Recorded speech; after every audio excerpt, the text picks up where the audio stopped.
Hi friends, welcome back to 5 star rating kitchen. ఎన్నో ఆరోగ్య ప్రయోజనాలున్న పచ్చి టమాటాలు మరియు కప్పు రవ్వతో ఒకసారి ఇలా కొత్తగా ట్రై చేసి చూడండి. పచ్చి టమాటాల వలన కొలెస్ట్రాల్, షుగర్ తగ్గడమే కాకుండా ఇమ్యూనిటీని పెంచుతుంది. చాలా హెల్త్కి మంచిదైన ఈ పచ్చి టమాటాలతో కొత్త రెసిపీ. ఇప్పుడు ఒక బౌల్ తీసుకోండి. దానిలో 1 కప్పు వరకు ఉప్మా రవ్వ వేసుకోవాలి. సుజీ రవ్వ అంటాం కదా అది. ఇప్పుడు దీనిలో ఏ కప్పుతో అయితే మనం రవ్వ తీసుకున్నామో అదే కప్పుతో 1/2 కప్పు వరకు పెరుగు వేసుకోవాలి. అదే కప్పుతో మనం 1 కప్పు వరకు నీళ్లు వేసుకోవాలి. ఉప్మా రవ్వలో 2 రకాలు ఉంటాయి, సన్నగా ఉన్నవి, లావుగా ఉన్నవి. ఏది తీసుకున్నా పర్వాలేదు. ఇప్పుడు నీళ్లు వేసిన తర్వాత ఈ రవ్వ, పెరుగు అన్నీ కలిసేలాగా కలిపేసుకోండి. కొలతలు మాత్రం కరెక్ట్గా తీసుకోవాలి. కలుపుకున్న తర్వాత చూడండి, మనకి పల్చగా ఉండాలి.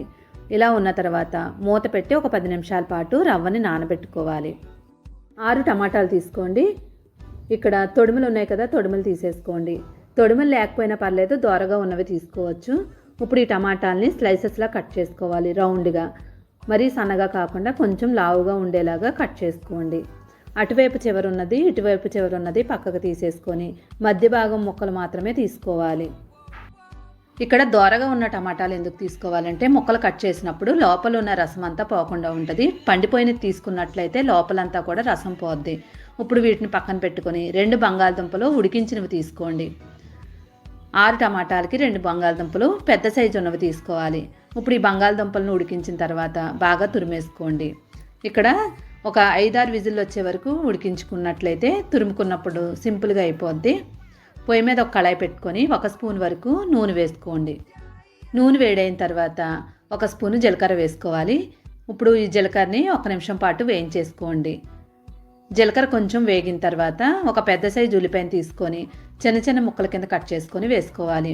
3 పచ్చిమిరపకాయలని చిన్న ముక్కల కింద కట్ చేసి వేసుకోవాలి. ఇప్పుడు వీటిని అన్నిటిని కూడా ఒకసారి కలిపేసుకొని ఒక 1/2 స్పూన్ వరకు అల్లం వెల్లుల్లి పేస్ట్ వేసుకోండి. మరీ ఎక్కువ వేసుకున్నట్లయితే మనకి మసాలా వాసన వస్తుంది, కాబట్టి 1/2 స్పూన్ వరకు వేసుకొని ఇప్పుడు ఒకసారి బాగా కలిపేసుకొని దీనిలో మనం ఒక క్యారెట్ తీసుకొని చిన్న ముక్కల కింద కట్ చేసుకొని వేసుకోవాలి. లేదనుకుంటే తురుముకొనైనా వేసుకోవచ్చు. ఇప్పుడు ఈ క్యారెట్, ఉల్లిపాయలు అన్నింటినీ కూడా దోరగా వేయించేసుకోండి. ఉల్లిపాయలు వేగిన తర్వాత క్యారెట్ వేస్తే క్యారెట్ వేగదు. ఉల్లిపాయలు వేగకుండానే క్యారెట్ వేసుకొని వేయించుకోవాలి. ఇవి వేగిన తర్వాత క్యాప్సికము ఒక సగం ముక్క తీసుకొని చిన్న ముక్కల కింద కట్ చేసి వేసుకోండి. క్యాప్సికమ్ వేసిన తర్వాత ఎక్కువసేపు వేగనివ్వకుండా 1 నిమిషం వేయించిన తర్వాత దీనిలో పసుపు 1/2 స్పూను, ధనియాల పొడి 1 స్పూను, పావు బజ్జీ మసాలా 1 స్పూన్ వేసుకోండి. కారం 1 టేబుల్ స్పూన్ వేసుకోండి. ఇక్కడ పావు బజ్జీ మసాలా కావాలంటే పావు బజ్జీ మసాలా, లేదంటే చాట్ మసాలా అయినా వేసుకోవచ్చు, గరం మసాలా కూడా వేసుకోవచ్చు. ఇప్పుడు మసాలాలన్నీ కలిసిన తర్వాత రుచికి తగినట్లుగా ఉప్పు వేసుకొని ఈ మసాలా అంతా కూడా ఒకసారి బాగా కలిపేసుకోండి.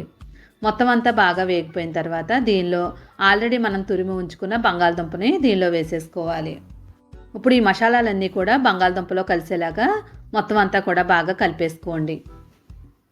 బంగాళదుంప మాత్రం తురుముకున్నప్పుడు ఎక్కడ ముక్కలు లేకుండా చూసుకోండి. అందుకే విజిల్ వేయించేటప్పుడే మనం ఎక్కువ విజిల్ వేయించుకున్నట్లయితే మెత్తగా అయిపోయి తురుముకునేటప్పుడు ఈజీ అయిపోద్ది. ఇప్పుడు ఇదంతా కూడా దగ్గరికి అయ్యే వరకు కలిపేసుకోండి. ఇలా దగ్గరికి అయిన తర్వాత దీనిలో కొత్తిమీర వేసుకొని మళ్ళీ ఒకసారి కలిపేసుకొని స్టవ్ ఆఫ్ చేసేసుకోండి. ఇప్పుడు దీన్ని పక్కన పెట్టేసుకొని ఇది పూర్తిగా చల్లారనివ్వండి. పూర్తిగా చల్లారే వరకు పక్కన పెట్టేసుకుందాం. ఉప్పు సరిపోయిందో లేదో ఒకసారి చెక్ చేసుకొని పక్కన పెట్టుకోండి. ఒక మిక్సీ గిన్నె తీసుకొని దానిలో కొత్తిమీర, ఫ్రెష్ కొత్తిమీర కొంచెం ఎక్కువే తీసుకోవాలి. 1 ఇంచు వరకు అల్లం ముక్క వేసుకుందాం. నెక్స్ట్ 1 స్పూను జీలకర్ర, ఇంకా పుట్నాల పప్పు అంటాం కదా, శనగపప్పు, వేయించిన శనగపప్పు, చట్నీ పప్పు ఇది 1/2 కప్పు వరకు వేసుకొని పెరుగు 1 స్పూన్ వేసుకోవాలి. నెక్స్ట్ దీనిలో మనం రుచికి తగినట్లుగా ఉప్పు వేసుకొని 4 పచ్చిమిరపకాయలు వేసుకోవాలి. నిమ్మకాయ సగం ముక్క తీసుకొని దాని రసాన్ని వేసేసుకుందాం. పుల్లటి పెరుగు తీసుకున్నట్లయితే నిమ్మకాయని స్కిప్ చేసుకోవచ్చు. ఇప్పుడు 1 కప్పు వరకు నీళ్లు వేసుకొని మెత్తని పేస్ట్ లాగా మిక్సీ చేసుకోవాలి. మిక్సీ చేసిన తర్వాత పేస్ట్ చూడండి, మనకి దగ్గరికి ఇలాగా మరీ పల్చగా ఉండకుండా చూసుకోవాలి. ఇప్పుడు దీన్ని ఒక బౌల్లోకి వేసేసుకోండి. ఇప్పుడు దీని తాలింపు కోసం ఒక కళాయి తీసుకొని దానిలో నూనె వేసుకొని ఆవాలు, జీలకర్ర, కరివేపాకు, ఎండుమిరపకాయలు అంతే. ఇంకా శనగపప్పు, మినపప్పు ఏమీ వేయనవసరం లేదు. తాలింపు ఇలా వేసేసుకొని చట్నీలో వేసేసుకొని స్నాక్స్ దేనిలోకైనా కూడా చాలా బాగుంటుంది ఈ చట్నీ మనకి. ఇప్పుడు దీన్ని పక్కన పెట్టేసుకొని ఆల్రెడీ మనం ఉడికించి ఉంచుకున్నాం కదా, దీన్ని చల్లారిందో లేదో చెక్ చేసుకోండి. పూర్తిగా చల్లారిపోయింది. ఇప్పుడు ఒక చిన్న చిన్న రౌండ్ బాల్స్లా తయారు చేసుకోవాలి. మరి పెద్ద సైజు కాకుండా మనకి చిన్న చిన్న మన టమాటా మీద ఎంత సరిపోతుందో అంత ఉండేలాగా ఇలాగ బాల్స్లా చేసుకొని టమాటా ముక్క తీసుకొని దానిపైన ఇది మనం టిక్కీలా తయారు చేసుకోవాలి. ఒకవైపే కాకుండా రెండు వైపులా కూడా మనం దీన్ని పెట్టేసుకోవాలి. టమాటాతో మనం స్టఫింగ్ తయారు చేసుకున్నాం కదా. ఇప్పుడు స్నాక్స్ చాలా సింపుల్గా అయిపోద్ది మనకి. ఇలాగే మొత్తం అన్నీ రెడీ చేసేసుకొని ఒక ప్లేట్లో వేసేసుకోండి. ఇక్కడ మనకి టమాటా కనిపించకూడదని ఏముండదు, చుట్టూరు కూడా మనకి లేయర్లా కనిపించవచ్చు. మొత్తం మనం కవర్ చేయనవసరం లేదు. ఇలా అయిన తర్వాత వీటిని ఒక ప్లేట్లోకి తీసేసుకోండి. కొంచెం చేయడానికి టైం పట్టినా కానీ మనం ఇంట్లో తయారు చేసుకున్నట్లయితే మనం ఎక్కువ ఆయిల్లో కాకుండా తక్కువ ఆయిల్తోనే స్నాక్స్ తయారు చేసుకోవచ్చు కదా. అందువల్ల మనం ఇంట్లోనే ఎక్కువ చేసుకోవడానికి ట్రై చేస్తూ ఉంటే పిల్లలకు కూడా ఆరోగ్యానికి మంచిది.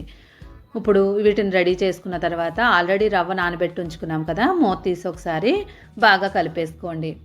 చూడండి, మనం కలుపుకున్నప్పుడు పలచగా ఉంది, ఇప్పుడు కొంచెం దగ్గరికి అయిపోయింది. రవ్వ అంతా కూడా నీరు పీల్చేసుకొని దగ్గరికి అయిపోద్ది. ఇప్పుడు ఇలా అయిన తర్వాత దీనిలో మనం చిల్లీ ఫ్లేక్స్ ఒక స్పూన్ వరకు వేసుకోండి. ఒకవేళ చిల్లీ ఫ్లేక్స్ లేదనుకోండి కారమైనా వేసుకోవచ్చు, లేదంటే ఎండుమిరపకాయలు మిక్సీలో చేసుకొని అయినా వేసుకోవచ్చు. కొత్తిమీర కొంచెం కట్ చేసుకొని దాన్ని కూడా వేసేసుకొని దీన్ని బాగా కలిపేసుకోవాలి. రుచికి తగినట్లుగా ఉప్పు వేసుకోండి. ఇప్పుడు ఈ బ్యాటర్ అంతా కూడా బాగా కలిపేసుకోండి. మనం ముందు కలుపుకున్నప్పుడు పలచగా ఉంది, ఇప్పుడు మనకి రవ్వ అంతా పీల్చుకొని చిక్కగా అయిపోద్ది. అలా అని నీళ్ళు ఏమి యాడ్ చేయనవసరం లేదు. కరెక్ట్గా మనం చెప్పినట్టు వేసినట్లయితే సరిపోతుంది. ఇప్పుడు పొయ్యి మీద కళాయి పెట్టుకొని కళాయి హీట్ అయిన తర్వాత ఒక స్పూన్ వరకు నూనె వేసుకొని నూనె బాగా స్ప్రెడ్ చేసుకోండి. ఇప్పుడు బ్యాటర్ రెడీ అయింది. మనం తయారు చేసుకున్న స్నాక్స్ స్టఫింగ్ టమాటాతో రెడీ అయింది. ఇప్పుడు ఈ బ్యాటర్లో ఆ టమాటా స్టఫింగ్ని వేసేసుకొని ఇప్పుడు పైన మనం పిండిని వేసేసుకోవాలి.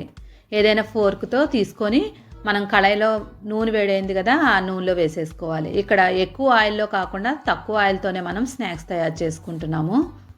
లేదు మనం స్పూన్తో వేయలేమనుకున్న వాళ్ళు ఉంటే చేత్తో అయినా వడల్లాగా వేసేసుకోవచ్చు. ఇలాగ చేత్తో డిప్ చేసేసుకొని కళాయిలో వేసేసుకోండి. వేసేటప్పుడు చేత్తో వేసేటప్పుడు వెనక వైపు అంతా కూడా చేతి వేళ్ళు షేప్ పడుతుంది. అప్పుడు దీనిపైన మనం మళ్ళీ పైన కొంచెం పిండిని వేసుకోవాలి. అదే స్పూన్తో వేసినట్లయితే మనకి చేతి మచ్చలేమీ పడకుండా అలానే వేసేసుకోవచ్చు. కానీ చాలామంది స్పూన్తో వేయలేని వాళ్ళు ఇలా గడితో అయినా వేసేసుకోవచ్చు. ఇప్పుడు రెండు వైపులా కూడా కలర్ మారే వరకు వేయించేసుకోండి. అయితే మందంగా ఉంది కదా, లోపల మనకి ఉడుకుతుందో లేదో అనుకోవద్దు. లోపల ఆల్రెడీ మసాలా అంతా కూడా ఉడికించాము. ఇంకా సైడ్ మనం ఉడకవు కాబట్టి ఇలాగా రెండు చేతులతో మనం ఏదైనా ఒక గడితో పట్టుకొని చుట్టూరు కూడా మనం ఫ్రై చేసుకోవాలి. తక్కువ ఆయిల్తోనే మనం బర్గర్ తయారు చేసుకున్నాము. చాలా ఈజీగా చేయొచ్చు, చాలా సింపుల్గా ఉంటుంది, ఇంకా టేస్ట్ కూడా చాలా బాగుంటుంది. ఇలా అయిన తర్వాత మొత్తం అంతా కూడా కలర్ అన్నీ ఒకే విధంగా మారిపోవాలి. అప్పుడు ప్లేట్లోకి తీసేసుకోండి. ఈ విధంగా కాకుండా ఇంకో విధంగా కూడా మనం ఈ స్నాక్స్ సింపుల్గా తయారు చేసుకోవచ్చు. అదే కళాయిలో ఇంకా నూనె ఏమి వేసే పని ఉండదు, దాన్నే స్ప్రెడ్ చేసేసుకొని ఇప్పుడు చిన్న చిన్న దోశల్లా వేసేసుకోండి. పిండి వేసిన తర్వాత స్ప్రెడ్ చేయకుండా జస్ట్ అలానే అనేసుకోవాలి. ఇలాగే ఎన్ని కావాలంటే అన్ని ఈజీగా వేసుకోవచ్చు. ఇలా వేసిన తర్వాత ఆల్రెడీ మనం స్టఫింగ్ తయారు చేసుకున్నాం కదా టమాటాతో, దాన్ని దీనిపైన పెట్టేసుకోండి. ఇలా పెట్టేసుకున్న తర్వాత దీనిపైన ఒక్కొక్క గరిటె పిండి మాత్రమే వేయాలి, ఎక్కువ పిండి వేసేయకూడదు. ఇలా ఒక్కొక్క గరిటె వేసుకొని రెండు వైపులా కూడా కలర్ మారే వరకు కాల్చుకోవాలి. వైపులా ఫ్రై అయిన తర్వాత చూడండి మనకి బర్గర్ లాగే కనిపిస్తుంది. ఇప్పుడు వీటిని ప్లేట్లోకి తీసేసుకొని ఆల్రెడీ మనం తయారు చేసుకున్నాం కదా, ఆ చట్నీతో తీసుకున్నట్లయితే సూపర్గా ఉంటుంది. తక్కువ ఆయిల్తో హెల్తీగా ఇంట్లోనే మనం పిల్లలకి ఇలా చేసి పెట్టచ్చు. ఎక్కువ డబ్బులు ఖర్చు పెట్టి బయట నుంచి తెచ్చుకునే పని లేదు. చూడండి, ఒకసారి విరిపి చూసిన తర్వాత లోపల మనకి బర్గర్లో మనకి ప్యాటీ ఉంటుంది కదా, అలాగే ఉంటుంది. టేస్ట్ మాత్రం సూపర్. Thank you.